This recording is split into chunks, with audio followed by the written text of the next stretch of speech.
This is about Oklahoma City holdover, man. Oklahoma City holdover, so you understand. When they moving us out west or from the west to the east, you must go through Oklahoma City holdover. Just so you understand where we at. Alright? If you're not subscribed, subscribe. I use and respond to the number on the screen. 347-207-5360. But be ready to send the Cash App because the game is to be sold and my time is too valuable. They got to be a green, it got to be a little green checkered box next to my name. If it's a picture of my name, it's not me, damn it. All right.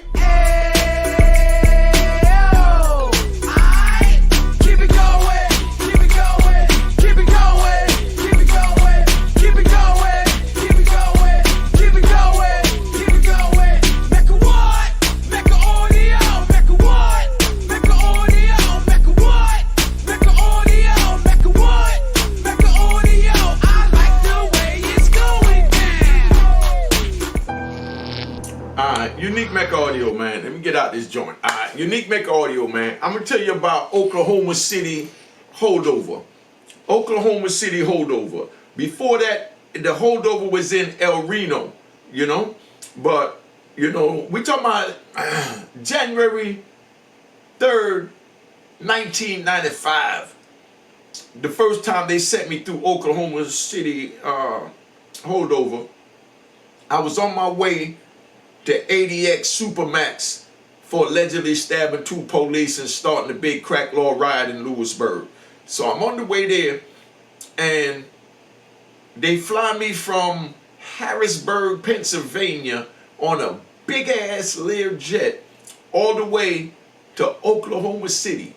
When we pulled up, I don't know where I'm going, so they got me in a black box. I got to do a video about the black box. I'm going to show you it. It's a black box that they put on your wrist so that your arms can't move from this position. So you can't get to the handcuff key with a bobby pin or, you know, a paper clip or whatever to try and bust the lock. So they put them in a black box. An inmate made that black box. Yes, an inmate violated us and made that black box. And you know what that inmate gets? Gunshot, gunshot, gunshot for working with the peoples. You know what I mean? You know, that's how this thing works, man. But now they get me to Oklahoma. When I get there in the plane land, I'm excited because I want to see where I'm going, but I know I'm going underground, you know what I mean, for 5 years to Supermax, you know, for my alleged actions. We get to Oklahoma, and when we fly in, all I see is a big building, like a downtown New York or Chicago or LA building, like a skyscraper. So I wonder, where's the jail? You know, they pull up at this building. It's a building. And when they pull up at the building, a tarmac comes from the side of the building, and the plane pulls up next to it, and the tarmac connects to the plane, and they take us out the plane. Of course, being that I was maximum security, I was one of the first ones off the plane with the other brothers that was going to ADX or Marion when I was going. You know what I mean? So now, they take us off the joint, and I'm walking with shackles, metal shackles on my feet, and metal handcuffs connected to a black box on my wrist. And all I'm wearing is like one of those little hospital shirts you see the people that work in the hospital wearing, the same type of little stretch pants. So when I had to use the bathroom on the airplane, I couldn't even use my hands to pull my pants down. I damn near, you know, peed on myself trying to get it in the urinal. You know? If you got to defecate, you really in trouble. Because imagine trying to be in a plane, you know what I mean, thousands of feet in the air, and you trying to, you know, pee in this little thing, so you're peeing all over the joint. Then you got defecating, you hit turbulence, and the joint jump you up, and you defecating all over the seat. And then the next man come in there saying he got to use the bathroom, and this is what he got to go behind. This is how filthy it is. So if you youngins want to be involved in this, y'all go ahead. But, you know, like you see the movie Con Air was 100% on point. If you want to understand and know what I'm talking about, go watch that Nicolas Cage movie Con Air. You know what I mean? The planes wasn't set up like that, though. The planes was set up more just like a regular commercial plane. where you got seats in there, because they didn't change nothing. They'll put the seats and strap us down in there. Now, let me tell you something about that. They got us flying in the airplane, right? Now, we hit a couple of turbulence real bad, right? And the marshals is who's on the plane. That's who's moving us, the United States Marshals. You know, when you hear marshals, you just think of it and just like it's nothing. But the marshals is like, you know, back in the cowboy movies when they put together a posse and go get the bad guys, and dudes become deputized and they become U.S. Marshals, like Texas Rangers, but they call them marshals. So, you know, that's what the equivalent of as. Cash App on the screen, man. Must have the little green checkered box next to my name. If it's a picture of me, it's not me. It's not my account. Now, dude is sitting there, so you understand, and we hitting the turbulence, and I see the marshals taking their seat cushions, you understand, putting it on their backs, getting that oxygen gear, and we're sitting there, and the plane is going crazy. And here go these dudes about to jump out the plane and leave us handcuffed and shackled on the plane to go down with the plane in the ocean. So that's how you want to live your life. Feel free to live your life like that. But it was that crazy. You understand what I'm saying? That the marshals, they got permission to jump off the plane, pilot everybody, leave the plane, put an auto fly, and just dump us off. You know what I mean? That's how crazy it is. But anyway, so we get there, we, you know, got to go hobble through the joint with the shackles on and the handcuffs, and we go to this big platform that's about this high off the ground, and you step up on the platform, you got these big old white dudes sitting there, and they all got water bottles, you know, chewing tobacco and sunflower seeds. Y'all remember them, y'all been in the system. All these police, they chew tobacco and got sunflower seeds in their mouth. And they spitting sunflower seed tobacco in it. And like I told y'all before in previous videos, dudes get that water bottle, drain the spit out from them spitting in the bottle. You know what I mean? Squeeze all the spit out, you know, and then put it in the microwave, let it dry out, and then smoke it to get whatever nicotine is left behind with their tuberculosis and everything else. You know what I mean? That they had in their, you know, in their saliva when they spit in the bottle, and dudes is sitting there smoking it, and dudes is spending $10 for what they call a little dust joint of that joint. That's how bad it is in prison. So if y'all want to go ahead, be my guest. But I'm telling you it's not worth it. So you can't say I'm promoting go to prison. I'm trying to prevent you from going by telling you the real undercover that you don't know. So when you go through that joint, you stand on that little box they got. And you got a bunch of police there. Might be 5 of us stand up, and first thing they do is, you know, one take off the handcuffs, and the other police, because they so lazy, is sitting down on a little chair or milk crate, and then the other one is taking off the shackles, you know what I mean, with the joint. Remind me to tell you about my co-defendant, you know what I mean, that escaped from Virginia Beach. Write that down, you know, put in the comments and remember that. You know, I got to get my sister to write that down. About my co-defendant escape from down in Virginia, because that was the first time I ever seen handcuff keys on an M16 bullet. And I'm going to explain to you why I mentioned a handcuff key on an M16 bullet. All of these police, they had the handcuff keys welded onto an M16 bullet and made the key about this long instead of this long as the key. And that's what they use and take it off. First time I go through the joint, right? Just to show you how crazy this is. First time I go through the joint, I get up on the box, they take my handcuffs and the black box off, throw the chains down, and they go to take my feet off, so they told me to turn around backwards. I turn around backwards, he take off the right cuff, and then he taps me on the left leg, and instinctively, I go up on my toes. You know, instinctively, I go up on my toes, you know, like the ball of my feet, so he could take off the cuffs, you know, the shackles. When I did that, could you believe this white man said to me, "That a boy," like I was a cow, like I was an animal. He tapped me on my left leg, and when I went up on the ball of my feet instinctively, that white man said to me, "That a boy." You know what I mean? That's when I know I was in racist country, and everybody that worked in Oklahoma had that deep South accent. Not like they got in Virginia, North Carolina, They talking about, well, y'all going, y'all thinking, all right, you city boys this and you city boys that, and you can't believe you city boys here come over here, start all these problems in operation, and this how they talking. Even the women. The women sounded sexy saying it. Let me say that. Because it was different.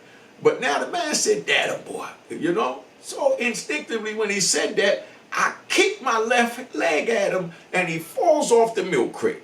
You know what I mean? Now why did I do that? You know what I mean? They jumped on me and whooped me so bad in Oklahoma. They whooped me and rushed me through there. Cause I was one of the first ones. Got already going to ADX for being aggressive. So they whooped me and they put me in this little cage, you know, the size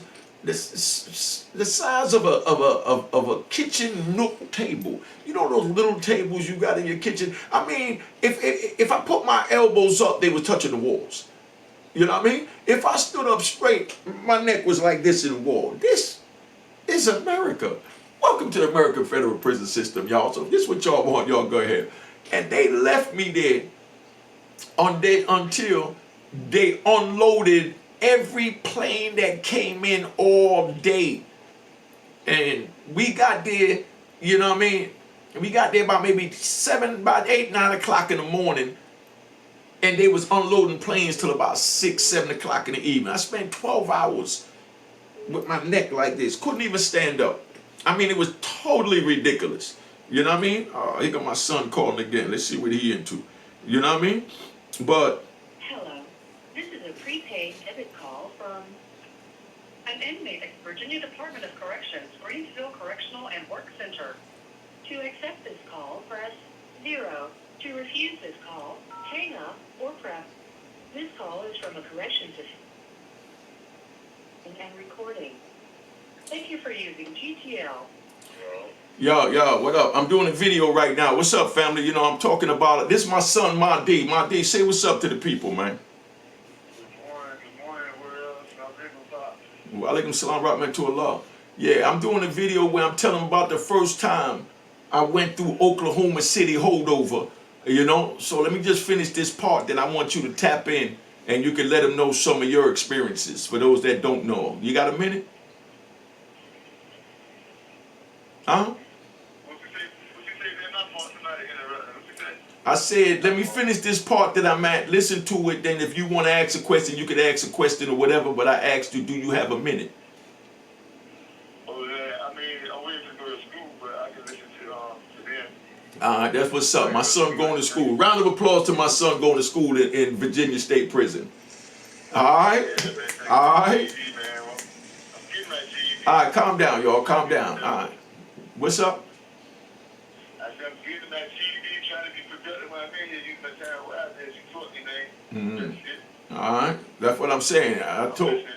All right, that's what I'm saying. You know, that's why I love him, because, you know, he listens. This is my son. I told him get his GED, get a couple of trades so that when his 29 years is up, he's been in prison 12 years. From he was, what, 19?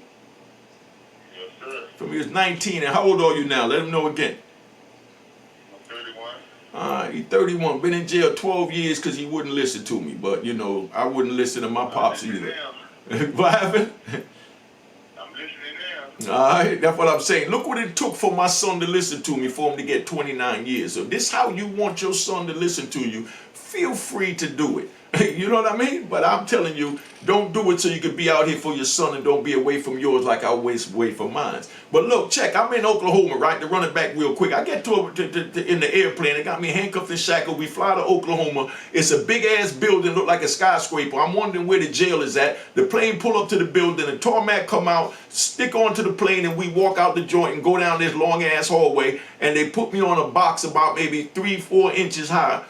And when I get on the box, they take off my handcuffs. They tell me to turn around. I'm facing backwards to him. The man take off my right cuff. When he went to take off my left cuff, you know, he tapped me on my left ankle, and I got up on the ball of my foot. When I got on the ball of my foot, the white man said, "That a boy." You hear me? Huh? Yo, you can hear me? My fault, man. I'm sorry. I didn't hear man. They super rude, man. Got no manners or respect, man. I'm gonna apologize to the world, man. Please, man. Subscribe. But like I said, the white man tapped me on my left ankle, and I got on the ball of my foot, and the white man said, "Data boy, to your pops." He said that. You know how I know what you said. I'm saying,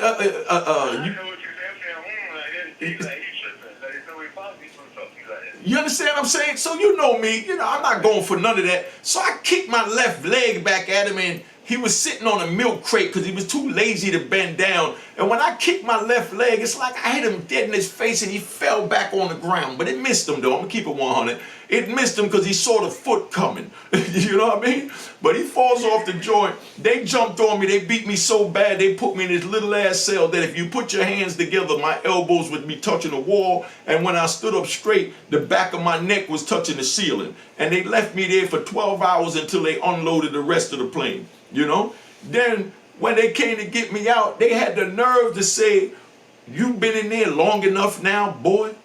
He's still calling me a boy. You know what I mean? So, I told him straight up, I don't care how long you put me in here, you're not going to disrespect me and call me no damn boy. So they said, all right, well, come on out of there, boy. So they grabbed me up out of there. Of course, I was handcuffed and shackled again after being whooped. So now they keep me handcuffed and shackled all day and night until the next morning when the plane comes and it takes me to Colorado. So when I get to Colorado, I'm getting off the plane. Guess who they bring in to sit next to me on the plane? Tupac Shakur's stepdad, Matula Shakur. That's how I met Matula Shakur. On the way to ADX, he was leaving ADX because they put him there unjustly. And when, I allegedly stabbed the police in Lewisburg, they wound up bringing, they wound up taking out the unjustly, incarcerated men in ADX that they used to fill up the bed space. You know how they do that, to put the real ones in there they felt belong. And that's where I met him, and that's where I told him what happened in Oklahoma. He said, boy, you can't be doing that to them motherfuckers, boy. You got to use your head when you deal with them. This ain't the street. You know what I mean? You follow me? Right. All right? So that's how we go. So then now, when I get back over, before I get to go back there, because I like to ride. So now, while I'm there, they got me in a cell.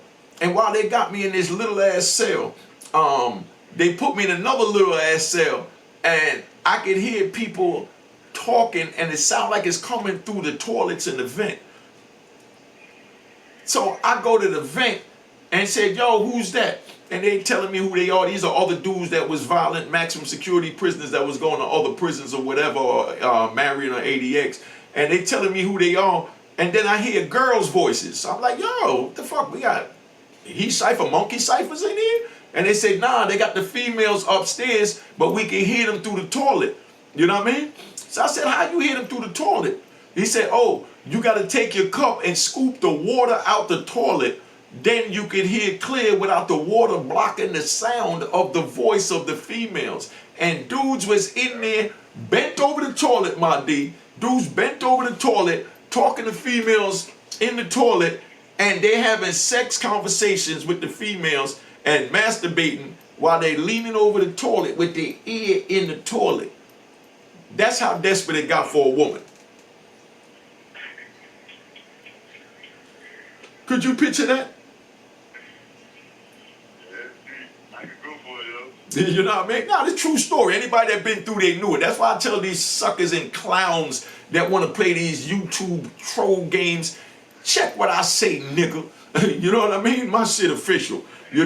This is the life I had to live that I'm trying to prevent your child from having to go through, the same way I try to prevent my own son that's on the phone. This is my biological son. This is not my son like in New York. We call each other sons. Now, so this was going on. Dudes is bent over the toilet, and they're masturbating with the female, talking about how they're going to suck them off, or how they want to hit from the back, and how they're going to ride them. And this is what dudes is doing. And I'm laying back, and I'm listening to all these different sex talks coming through the toilet. I'm not even going to lie. I keeps it so 100, my D. I'm going to keep it 100. I actually went and got my cup and drank the water out just so I could listen to the freak talk. You know what I mean? They had your old man stoop to draining water out of a toilet so that I could hear through the vent to listen to the females talk about getting screwed, because like this time they had me in there about 5 years in the feds away from a woman, and I definitely don't look at boys. So just hearing the female talk about how they wanted it from the back and doing this and that, I laid back and I went to sleep feeling good and just enjoying it. Before you know it, they bust the door, you know, and asked me if I want to go to rec. It's 5 o'clock in the morning. It's still dark out, and this is January in Oklahoma City. It's freezing. I ain't got nothing on but a little t-shirt from the hospital like and a pair of thin pants and some goddamn flip-flops. Maybe that's why I hate flip-flops so much. They gave me some damn flip-flops and told me to go out and like 20 degrees. And my dumb ass went outside just to get out that little ass cage, and it was so damn cold. My feet felt like it was glass. It was so cold out there. And that's where I learned to do burpees. And I'm there. You know what burpees are, right? Right. Yeah, I'm out there. Full body workout. Yeah, I'm out there. They call us to go ski now. But go ahead, man. Now it's good. I love you, man. I love you. Call me when you get back. All right. All right. That was my son, my D, man. Using GTL. Yeah, that was my son, my D. But that's how real this thing is. I try to tell my son, you know, because his mama kept him away from me for his first 18 years. I got in touch with him when he was 18. I set him up with a job to go to Jersey, work in a hospital, getting $30 an hour, living with his brother, gonna get him his own car, everything he wanted. He said that he had a few loose ends to tie up in Virginia. And now the joke that I got on him is every time I talk to him, I ask him, did you tie those loose ends up yet? Because those loose ends wound up costing him 29 years in state prison. You see how real this is? You see how real this is? You know? But anyway, let me get back, man. Let me put my little intro on all that and chill, because I'm getting in my mood because I just talked to my son and all this crap. How is it, man? Hello?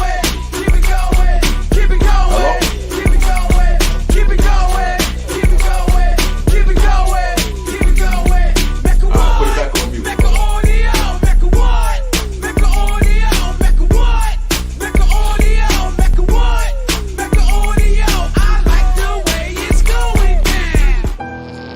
Alright, so that's where we at, right? That's where we at. Now, that was in 1995. And at the time, that was like the worst prison I ever been through from the way they treated me, you know? But then now, you know, so my time went out, I'm riding, go to Allenwood, you know, and then now I'm going back, you know, out west from Allenwood, Pennsylvania, and they put me back through that crap again, because at the time, I'm still a maximum security inmate. But instead, you know, of whooping me, this time they didn't call me no data boy when they tapped me on the leg and all that boy stuff went out, because, you know, a name like Waynesworth, they remember that joint when I came through there that I done kicked the police that called me a boy. So now I go through there, but they put me straight in the shoe. So I go in the shoe, I go out to Lund Park, get into it at Lund Park, and I'm leaving, coming back out west, back east, and go back through the same crap, you know. And this time, when I come back, I'm going back out west again. But this time, I'm a medium.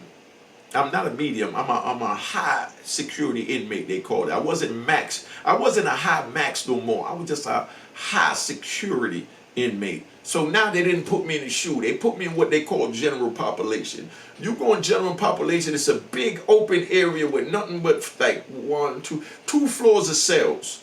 You know what I mean? And they all cut off in different corners, but they real clean. There's nothing there because you're only there as a holdover. Remember, this is Oklahoma City we talking about. So, you know, and they give you brand new sheets, pillow, everything brand new they give you when you go in there. Brand new socks, they pass them out 3 times a week, clothes, the food is good. And every day, I told you, about 10 planes, 20 planes come in, and all day throughout the day, they're bringing in new inmates and old inmates are leaving. So it's a constant change in and out. So this is like the information hub So, of course, I loved it. I know everybody in the system. So I'm meeting people coming in from lows and mediums and camps, going to pens, coming from pens, going back and forth. And they telling me as soon as they hear you from New York, you ask who they're from New York, where you was at, they telling you, and they tell you what they doing, what's going on, how the drug scene is, how the knife scene is, how the racism is. And it's the informational hub to find out what's going on in all the other prisons. So God forbid you wind up in one of them, you know how to move. Now, had a dude that came in there, and he came in and he told me that he rode to Oklahoma on the bus and he didn't have on no handcuffs and shackles. I said, so how did they move you? He said, in a bus with 30 other guys. I said, well, they was handcuffed and shackled, right? He said, no, none of us was handcuffed and shackled. I said, how the hell you wasn't handcuffed and shackled? He said, because we was in the camp. The camp inmates mix with the penitentiary inmates when you go to Oklahoma. So at least now I had a glimmer of hope to one day get to a camp, which I later found out real soon. When I say later, like 5 minutes after I asked a stupid question, how do I get to a camp? He said, nigga, you got life plus 20. You done allegedly stabbed 2 police, kicked the police in Oklahoma, sold drugs in every prison you've been in. You would never get to a camp. You know what I mean? But it was good wishful thinking. But then another dude came in to lift my spirits up and said, nah, but you could get to a medium one day. So I'm like, what's a medium like?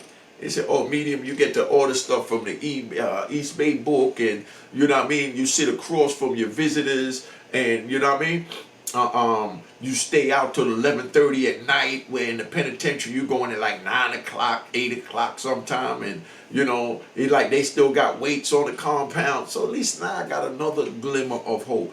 All a nigga need is some hope. You know what I mean? To keep it moving. Just like once I file the papers, I'm riding. Just like gunshots. Just like when I file a motion in the court. You know what I mean? I want to win. You know what I mean? I hope to win, but I expect the worst, which is to lose. But just having that hope alive for 90 days or 6 months at a time, shooting a motion at the court, hoping that the judge feels your pain and your argument and let you go. Then you expect to lose. I lost probably over 50 to 100 times because I kept filing motions to keep my hope alive. That's why I wound up even learning the law so that I could learn how to file the motions myself instead of have to pay a dude to file a motion that's going to lose anyway.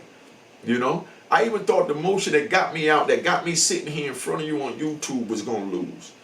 You understand? Because I was so used to losing with them. But I kept my hope alive. I never gave up hope that I will be free one day because I knew God was going to get me. That's one thing y'all got to understand.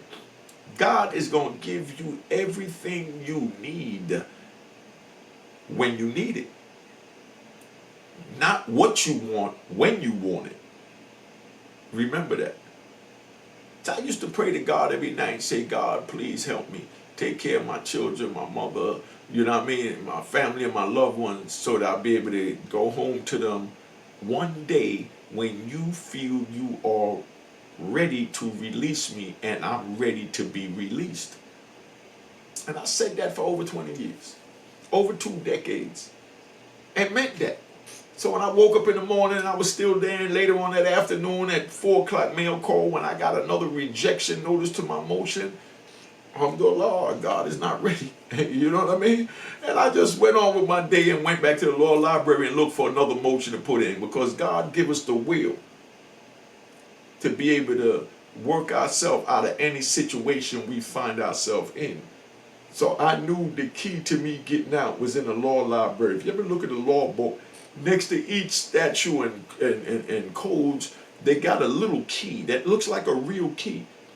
Because you got to find the right key. That's like trying to find a needle in a haystack. Is trying to find the key to get you out of these people's prison. But, you know, let's get back. So while I'm over at the joint, we're over there at Oklahoma, and I'm meeting all these people coming in, they telling me everything, and, you know, now that I'm a high security inmate, I was going out to Florida at the time. You know what I mean? The first time I went out to Florida. This must have been 2003 when I'm going out to Florida. This was during the time of when they had the spill in the Gulf where the BP, gas pipe broke and the whole Gulf over there by Louisiana and all that turned black. I was blessed to see that. It's messed up that I was blessed to see it with handcuffs and shackles flying in a government plane that if they hit turbulence, the marshals was going to jump off the plane and leave me to die. But I was blessed to look down and see the whole Gulf over there. Jet black, like my glasses. Far as the eye could see while you in that plane, it was black. I was able to see that. So I was able to, and that's how I treasured certain things that I was missing in society. That's why I remember the year. I remember the date. It was June 10th, 2003. And look it up. I got my prison sheet that showed every goddamn cell, that I was in. I was on my way to Coleman, and we flying over this, and I see everything jet black. And I even said to myself then, man, I can't wait to tell my children this. This was in 2010. It's 13 years ago.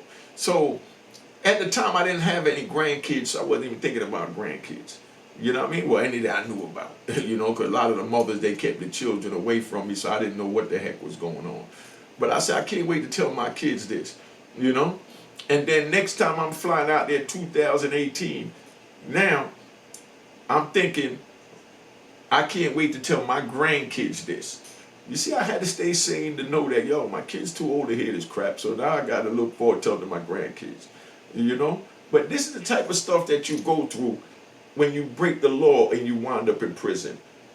Make sure you go to my Roku channel. It's the same name of this YouTube channel and my podcast channel at Spotify, iTunes, and all that, same name. Download some videos on my podcast and check out the videos at Roku on your TV. But I'm getting ready to tap out, man, and I want to say, man, thank you everybody for the 50,000 subscribers. You're more than appreciated. I love you, I honor you, I respect you, and I treasure you if you follow the same code and conduct as I do. If you don't follow the code and conduct that I do, then make sure that you are truly a civilian. Then you don't have to follow these stupid codes. It's just when we enter this stupid street world, this is what go on, because we don't tell on our comrades. But if you ain't want to be put in that situation, don't enter that world. You don't have to worry about those codes to that degree, because you're doing everything that you're supposed to in society. You know what I mean? But let me tap out, give you the outro, because we in the building. Cheers. Keep it going.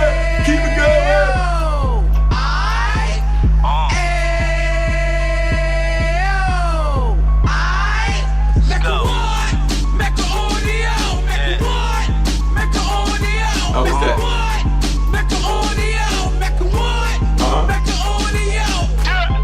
Fresh out the can of 26, yeah. Heat back on the strip, getting back in the mix. Yeah. What he mentions a gift. You stand up 10 toes down, and I suggest you pay attention to this.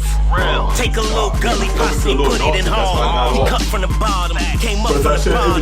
Drop the book, you should go and get it. The Instagram page and the YouTube, you could go and visit. Then you could consider yourself LinkedIn. Sit front row and get Jews from a kingpin. How he went through it, so you ain't gotta go do it. To not pay attention would be stupid. Talking about a man that probably put your grandfather on. Probably the reason that him and your grams got along. A man that generated millions on the block, did his time, never squilling to the cops, Mecca audio.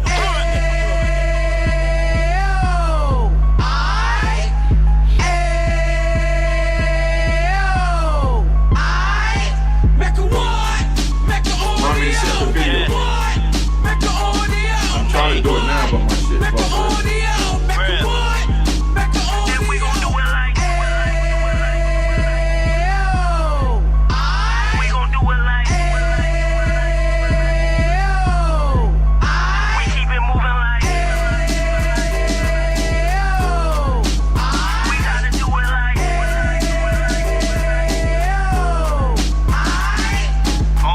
Get it live like 2 G's in the 90s. Drop top beamer so shiny. I let shorty go, she was whining. Treat her like my past, she behind me. Spend a couple bands on the Dapper Dan. You be back again, getting green like a Packers fan. No cap, it's a roaring uptown. They be horn uptown, Dominican bust downs. Now we on the positive, we got a lot to give. Now he trying to stop the kids from being inoperative. So take heed, homie, lend a ear. He started in uptown, he gon' finish dead. But now it ain't about selling drugs, buying cars. It's about buying property to make the community yours. So we can give back to the youth them. Cause they the truth them. And bless up to all the root men.